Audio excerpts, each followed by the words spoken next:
നമുക്ക് ഏറ്റവും കുറഞ്ഞ റേറ്റിൽ സേഫായിട്ട് സ്റ്റേ ചെയ്യാൻ പറ്റിയ ഒരു നല്ല ഓപ്ഷനാണ് TWD rest house. Thycaud rest ഹൗസിൽ നമ്മൾ കയറി വരുമ്പോൾ തന്നെ ലെഫ്റ്റ് സൈഡിലായിട്ട് ഒരു ചെറിയൊരു ഗാർഡൻ സെറ്റപ്പ് ഉണ്ട്. നന്നായിട്ട് നമുക്ക് ഫോട്ടോ എടുക്കാനും ഇരിക്കാനും ഒക്കെ പറ്റിയൊരു ചെറിയ സൗകര്യം അവിടെ ഉണ്ട്.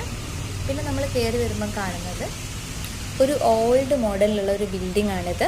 പക്ഷേ കാണാനായിട്ട് നല്ല ഭംഗിയുണ്ടായിരുന്നു. പിന്നെ ഇവിടുത്തെ റെസ്റ്റ് ഹൗസിൽ ക്യാൻറ്റീനുണ്ട്. നമുക്കവിടെ രാവിലെയും ഉച്ചയ്ക്കും പോയിട്ട് ഭക്ഷണം കഴിക്കാവുന്നതാണ്.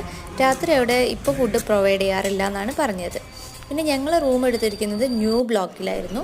ഒരു റൂമിൽ ഒരു ചെയർ ഉണ്ടാവും, പിന്നെ 2 കട്ടിൽ, സിംഗിളായിട്ടുള്ള 2 കട്ടിലായിരുന്നു ഞങ്ങൾക്ക് കിട്ടിയിട്ടുണ്ടായിരുന്നത്. പിന്നെ ജനലുകളൊക്കെ നന്നായിട്ട് കർട്ടനൊക്കെ ചെയ്തിട്ടുണ്ടായിരുന്നു. പിന്നെ നമുക്കവിടെ വാഷ്റൂമിൽ നല്ല സൗകര്യമുള്ളൊരു വാഷ്റൂമായിരുന്നു. നമുക്കൊരു വേസ്റ്റ് ബിൻ ഉണ്ട്, പിന്നെ അതുകൂടാതെ കണ്ണാടി ഉണ്ട്, വാഷ് ബേസിനുണ്ട്.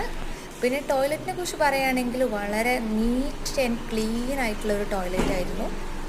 ബാത്റൂം വളരെ വൃത്തിയായതുകൊണ്ട് തന്നെ നമ്മൾ വെൽ സാറ്റിസ്ഫൈഡ് ആയിരുന്നു. റൂം അത്യാവശ്യം നല്ല കുഴപ്പമില്ലാത്ത റൂമായിരുന്നു. പിന്നെ റേറ്റ് നോക്കുകയാണെങ്കിൽ വളരെ അഫോർഡബിൾ ആയിരുന്നു. പിന്നെ അതുകൂടാതെ നമുക്ക് അവിടെ ഒരു TV പ്രൊവൈഡ് ചെയ്യുന്നുണ്ട്. അതിൽ നമുക്ക് ചാനൽസൊക്കെ അവൈലബിൾ ആയിരുന്നു. പിന്നെ അതുകൂടാതെ ഒരു ടേബിൾ ഉണ്ട്, നമുക്ക് എന്തെങ്കിലും എഴുതാനും വായിക്കാനും ഒക്കെ യൂസ് ചെയ്യാവുന്നതാണ്. പിന്നെ നമ്മളുടെ സാധനങ്ങളൊക്കെ കീപ്പ് ചെയ്യാനായിട്ട് ഒരു അലമാര ഉണ്ടായിരുന്നു. അത്യാവശ്യം നല്ല വലുപ്പമുള്ള അലമാര തന്നെയായിരുന്നു. മുകളിൽ 2 തട്ടും പിന്നെ നമുക്കൊരു ഡ്രോയർ ഉണ്ടായിരുന്നു, താഴെ 2 തട്ട്.